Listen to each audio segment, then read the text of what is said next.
Cosmo health வியூவர்ஸ்க்கு வணக்கம். இன்னைக்கு நம்ம கூட டாக்டர் புவனேஸ்வரி யோக சிகிச்சை நிபுணர் இருக்காங்க. அவங்க கிட்ட பைல்ஸை பற்றின டவுட்ஸ்லாம் நம்ம கேட்டு தெரிஞ்சுக்கலாம்.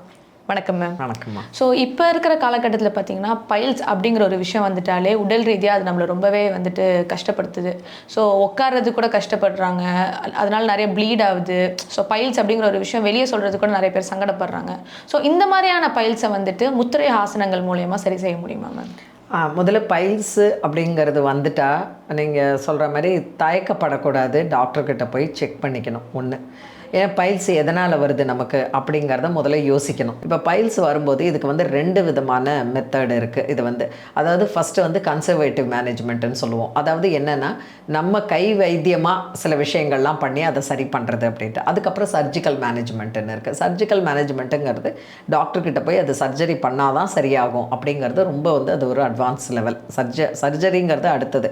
ஏன்னா சில சமயத்தில் சர்ஜரி பண்ணும்போது திரும்ப அந்த பைல்ஸ் வர்றதுக்கான வாய்ப்புகள் இருக்குது. ஃபஸ்ட்டு பண்ண மேம் நான் பண்ண சர்ஜரி பண்ண திரும்பவும் அது வந்திருக்குது அப்படின்னு சொல்லுவாங்க. ஸோ சில விஷயங்கள் நம்ம உடம்புல சர்ஜரி பண்ணாலும் அது வளர்கிறதுக்கான வாய்ப்புகள் இருக்குது. அதில் பைல்ஸும் ஒன்று. இப்போ கன்சர்வேட்டிவ் மெத்தடாக முதல்ல நம்ம ட்ரை பண்ணணும். இப்போ எப்படின்னா, இப்போ ஒருத்தங்களுக்கு பைல்ஸ் வந்திருக்குது அப்படின்னா அப்போ என்ன ஆகும் அப்படின்னு பார்த்தீங்கன்னா, அவங்களுக்கு ஆசன வாயோடைய மேலேயும் கீழேயும் அந்த ஆசன வாய் மேலே பகுதியில் கொஞ்சம் உள்பக்கமாக கீழ்ப்பகுதியில் ஒரு வாஸ்குலர் குஷன் ஒன்று இருக்கும். அந்த வாஸ்குலர் குஷன் அதை சுற்றிலும் அந்த மேலேயும் கீழே இருக்கும்போது அது என்ன பண்ணுன்னா, இந்த டாய்லெட்டை வெளியில் தள்ளுறதுக்கான ஒரு உதவி பண்ணும். அது சுருங்கி விரியறது. அதுக்கு சைடில் என்ன ஆகும்னா ஒரு சின்னதாக ஒரு இது மாதிரி சதை மாதிரி வெளியில் வரும். இதுதான் பைல்ஸுங்கிறது. அது ஏன் அந்த மாதிரி வருது அப்படின்னு பார்த்தீங்கன்னா, கண்டினியூஸ் கான்ஸ்டிபேஷன் இருக்கும்போது நமக்கு காலை கடன்கிறது ரொம்ப இம்பார்ட்டன்ட். காலையில் எழுந்த உடனேயே நம்ம டாய்லெட் போகணும். இப்போ எழுந்த உடனேயே சில பேர் டாய்லெட் போயிடுவாங்க. அது பார்த்திங்கன்னா 100% அவங்க வயிறு நல்லா இருக்குது, ஆரோக்கியமாக இருக்குதுன்னு அர்த்தம். சில பேர் காஃபி குடிச்சிட்டு போவாங்க, சில பேர் ஃபஸ்ட்டு டிஃபன் பிரேக்ஃபாஸ்ட்டுக்கு அப்புறம் போவாங்க, சில பேர் ஈவினிங்காக போவாங்க, சில பேர் 2 நாளைக்கு ஒரு தடவை போவாங்க. இந்த மாதிரி போகும்போது இதை முதல்ல கவனிக்கணும். காலையில் ஃபுட்டு, மத்தியான சாப்பாடு, நைட்டு சாப்பாடு 3 வேளை நம்ம சாப்பிட்றோம். நடுவில் ஏதாவது ஸ்நாக்ஸ் சாப்பிட்றோம். இவ்வளோ சாப்பாடு போகும்போது கிட்டத்தட்ட நம்ம என்ன பண்ணுறோன்னா 1.5 2 கிலோ 2.5 கிலோ சாப்பாடு சாப்பிட்றோம். இதோட தண்ணியும் குடிக்கிறோம். இப்படி இருக்கும்போது அடுத்த நாள் காலையில் இதோடைய 3/4 அமௌண்ட்டு வெளியில் மோஷனாக வந்துடணும். வரல அப்படிங்கும்பொழுது நம்ம இதை நம்ம என்ன பண்ணணும்னா கொஞ்சம் யோசிக்கணும். யோசிச்சுட்டு ஏன் நமக்கு மோஷன் வரலையா, பரவாயில்ல அடுத்த வேலையை பார்க்க போகலான்னு இருக்கக்கூடாது. இது ரொம்ப அதனால தான் அதை காலை கடன்னு சொன்னாங்க. இந்த கடனை அழிச்சிடணும், கொடுத்துடணும். அதில் வயிற்றில் வச்சுக்கூடாது. எவ்வளோக்கு எவ்வளோ கான்ஸ்டிபேஷன் இருக்கோ அவ்வளோக்கு எவ்வளோ மலச்சிக்கல் எல்லா விதமான வியாதிகளுக்கும் முதல் படி அதுதான். Okay ma'am. இப்போ இந்த பைல்ஸை முத்திரை மூலயமா எப்படி மேம் சரி செய்கிறது? இப்போ நம்ம கைகளில் இப்படி எடுத்துக்கிட்டோன்னு வச்சுக்கோங்களேன். இந்த கைகளில் இப்படி எடுத்துக்கும்போது இந்த கைகளில் இந்த இடம் பார்த்திங்கன்னா இது அக்னி, இந்த பார்த்திங்கன்னா இது வாயு, இது பார்த்திங்கன்னா ஆகாயம், இது பூமி, இது நீர். இதுதான் இந்த பஞ்சபூதமும் நம்ம 5 விரலில் இருக்குது. இப்போ இதில் நீங்கள் என்ன பண்ணிங்கன்னா இந்த அப்பான் முத்ரான்னு இருக்குது. இந்த முத்திரை இந்த அப்பான் முத்ரா. இது நீங்கள் கையை அப்படி முன்னாடி வச்சுட்டு உங்கள் தொட மேலே வச்சுட்டு கண்ணை மூடிட்டு 15 25 முறை தீர்க்க சுவாச பிராணாயமா, பொறுமையாக மூச்சை இழுத்து பொறுமையாக விடணும். அதுக்கு பேர் தீர்க்க சுவாச பிராணாயாமான்னு பேர்.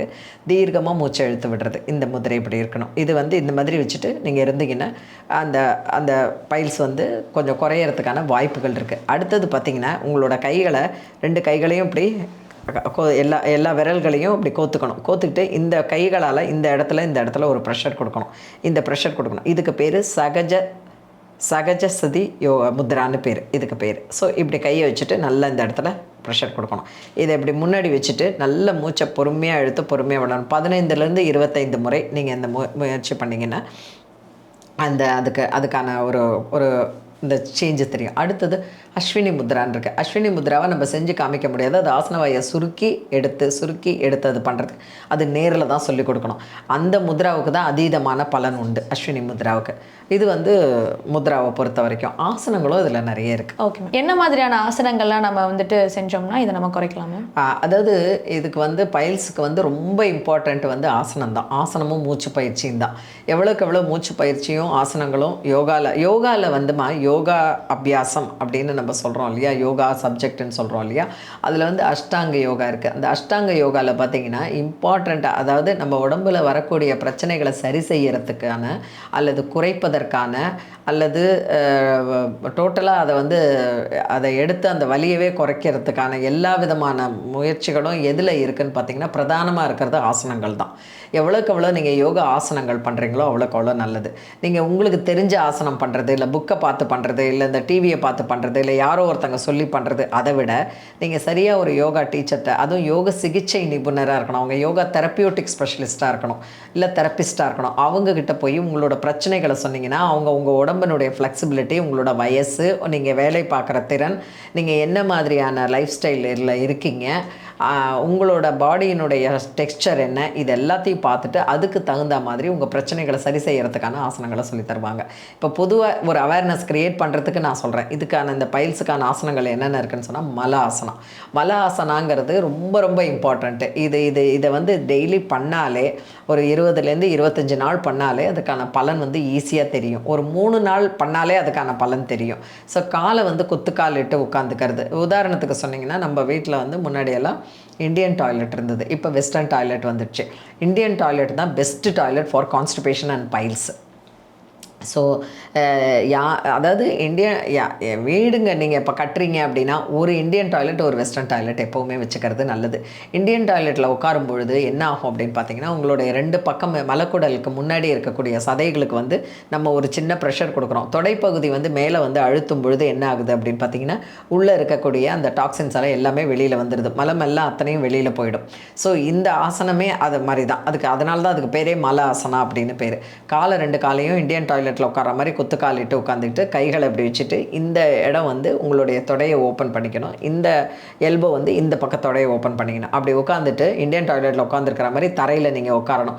உட்காரும் பொழுது சில பேருக்கு அவங்களுடைய ஹீல்ஸை வந்து தூக்கிப்பாங்க. ஏன்னா அவங்களால வயிறு பெருசாக இருந்தாலோ, இடுப்பு பகுதி பெருசாக இருந்தாலோ, துடை பகுதி பெருசாக இருந்தாலோ அவங்களால தரையில் சமமாக உட்கார முடியாது. அந்த மாதிரி உட்கார முடியாமல் இருக்கும்போது அவங்க என்ன பண்ணுவாங்க அப்படின்னா காலை வந்து தூக்கிப்பாங்க. ஆரம்ப நிலையில் அப்படி இருக்கிறது பரவாயில்ல. இல்லை நீங்கள் கரெக்டாக உட்காரணுன்னா கீழே விழுந்துருவாங்க, அது தேவையில்லை.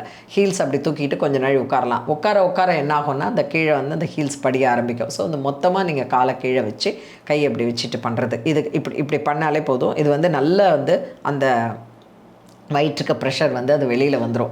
ஸோ கான்ஸ்டிபேஷன் வந்து குறைய ஆரம்பிக்கும். இது நம்பர் 1. அடுத்தது சர்வங்காசனா. சர்வங்காசனாங்கிறது வந்து ஒரு டீச்சரை வச்சுக்கிட்டு நீங்கள் பயிற்சி பெறுறது நல்லது. இடுப்பை ஃபுல்லாக தூக்கி பாடி ஃபுல்லாக மேலே வரும். மேலே வரும்பொழுது என்ன ஆகும் அப்படின்னு பார்த்தீங்கன்னா, உங்களுக்கு மேலேருந்து கீழே நல்ல அந்த ஏரி ஏற்படும். உங்களுடைய மலக்குடல்லேருந்து கீழே இன்டெஸ்டைன்ஸ் வரைக்கும் ஒரு ஏர் த்ரூ ஆகும். அந்த ஏர் த்ரூ ஆகும்போது அந்த டைட்டாக இருக்கிறது வந்து கிளியர் ஆக ஆரம்பிக்கும். இது ரொம்ப ரொம்ப இம்பார்ட்டண்ட்டு. சர்வங்காசனா வந்து ரொம்ப இம்பார்ட்டன்ட். அடுத்தது பட்டர்ஃப்ளை போஸ், பத்த கோணாசனான்னு சொல்லுவோம். 2 காலையும் மடக்கி வச்சுட்டு காலை பிடிச்சிட்டு காலை இப்படி பண்ணுறது. அப்படி பண்ண என்ன ஆகும்னா தொடைப்பகுதியில் இருக்கக்கூடிய அந்த ப்ரெஷர் வந்து ஜாஸ்தியாகி அதெல்லாம் வெளியில் வர ஆரம்பிக்கும். இது இந்த 3 ஆசனாவும் ரொம்ப முக்கியமான ஆசனம். Okay ma'am.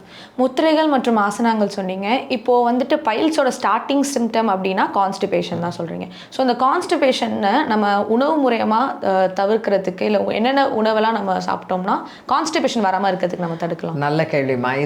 இதில் வந்து கான்ஸ்டிபேஷன் ஆர் பைல்ஸ், முதல்ல வந்து கான்ஸ்டிபேஷன் தான், அதுதான் ஃபஸ்ட்டு சிக்னல். அதுக்கப்புறம் தான் பைல்ஸ் அது உருவாக ஆரம்பிக்கும். ஸோ இதை வந்து தவிர்க்கிறதுக்கு மெயின் இது என்னென்னா உணவு தான். எவ்வளோக்கு எவ்வளோ உணவு முறையில் நீங்கள் மாடிஃபிகேஷன் கொண்டு வரீங்களோ அவ்வளோக்கு அவ்வளவு ஸ்டார்டிங் ஸ்டேஜ்லேயே நீங்கள் குறைச்சிக்கலாம்.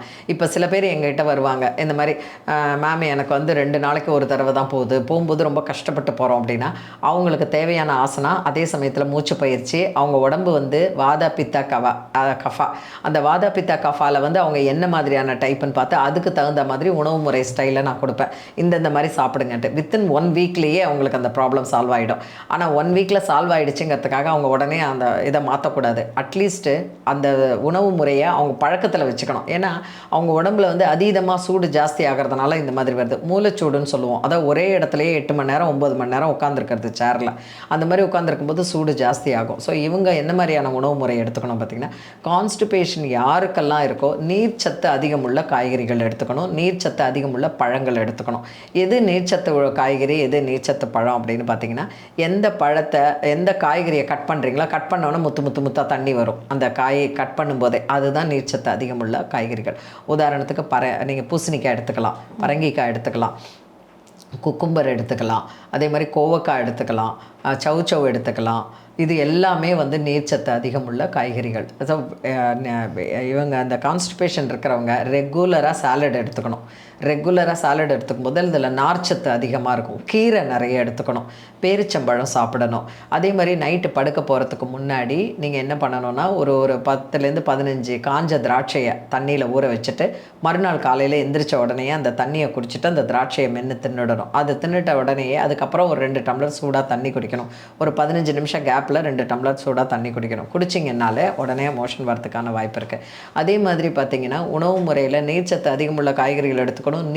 தண்ணி நிறைய எடுத்துக்கணும். நல்லா தூங்கணும். தூக்கம் ரொம்ப இம்பார்ட்டண்ட்டு. அது ஒன்று. அடுத்தது பார்த்திங்கன்னா பழங்களை எடுத்துக்கும் போது முக்கால்வாசி இவங்க எல்லாருமே 6லேருந்து 6:30 மணிக்குள்ளார டின்னரை முடிச்சுக்கணும். டின்னர் என்ன சாப்பிடணும்னு பார்த்தீங்கன்னா ஹாஃப் ஸ்டமக் ஃபுட்டு தான் சாப்பிடணும். 8:30 மணிக்கே இவங்க பவுல் ஆஃப் ஃப்ரூட்ஸ்ன்னு சொல்லுவோம். பவுல் ஆஃப் ஃப்ரூட்ஸ்ன்னு சொல்லும்போது ஆப்பிள் எடுத்துக்கணும். அதில் நிறைய ஆரஞ்சு எடுத்துக்கலாம். பப்பையா நிறைய போட்டுக்கலாம். வாழைப்பழம் நிறைய கட் பண்ணி போட்டுக்கலாம். அதில் ஒரு ஸ்பூன் ஹனி விட்டுக்கலாம். அதே மாதிரி மஸ்க் மெலான் போட்டுக்கலாம். வாட்டர் மெலான் போட்டுக்கலாம். இது நிறைய எடுத்துக்கிட்டிங்கன்னா ஒரு கப் ஆஃப் ஃப்ரூட்ஸ் எடுத்துக்கிட்டிங்கன்னா மறுநாள் காலையில் ஈஸியாக மோஷன் போகிறதுக்கான வாய்ப்புகள் இருக்குது. இப்போ வெளியில் போனீங்கன்னா கூட நீங்கள் என்ன பண்ணணும்னா ஜூஸ் குடிச்சிங்கன்னா வித்தவுட் ஐஸ் வித்தவுட் சுகர் எடுத்துக்கோங்க. அதே மாதிரி வாட்டர் மெலான் எவ்வளோக்கு எவ்வளோ எடுத்துக்கிறீங்களோ அவ்வளோக்கு அவ்வளோ நல்லது. தண்ணி நிறைய குடிக்கணும். இதான். Okay ma'am.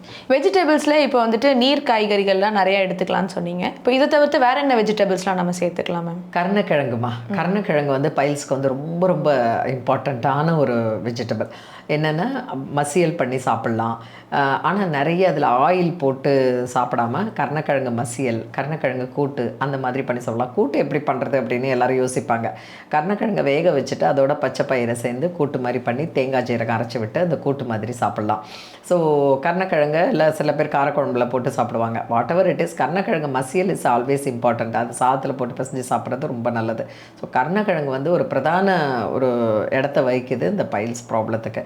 அதே மாதிரி பார்த்திங்கன்னா இந்த நார்ச்சத்து உள்ள காய்கறிகள்லாம் நிறைய சாப்பிட்டிங்கன்னா வாழைத்தண்டு ரொம்ப நல்லது. அதாவது நார்ச்சத்து அப்படிங்கிறது வந்து கோவக்காய் அது மாதிரியெல்லாம் ஹிடனாக இருக்கும். ஆனால் சில காய்கறிகளில் பார்த்திங்கன்னா இப்போ வாழைத்தண்டை நறுக்கும் போதே அதுலேருந்து இப்படி நார் வரும். நம்ம அம்மாலாம் பண்ணும்போது இப்படி கட் பண்ணிவிட்டு இப்படி கையால் சுற்றுவாங்க, அந்த நாரை சுற்றுவாங்க. வாழைத்தண்டு, வாழைப்பூவு, கருணக்கிழங்கு பிரதான இடத்த வகிக்குது நம்ம பைல்ஸ் ப்ராப்ளம் இருக்கிறவங்களுக்கு. ஓகே. பைல்ஸ்க்கு அடுத்து பல ரெமெடிஸ் எங்கள் கூட ஷேர் பண்ணிக்கிட்டீங்க. Thank you so much for your time. நன்றி.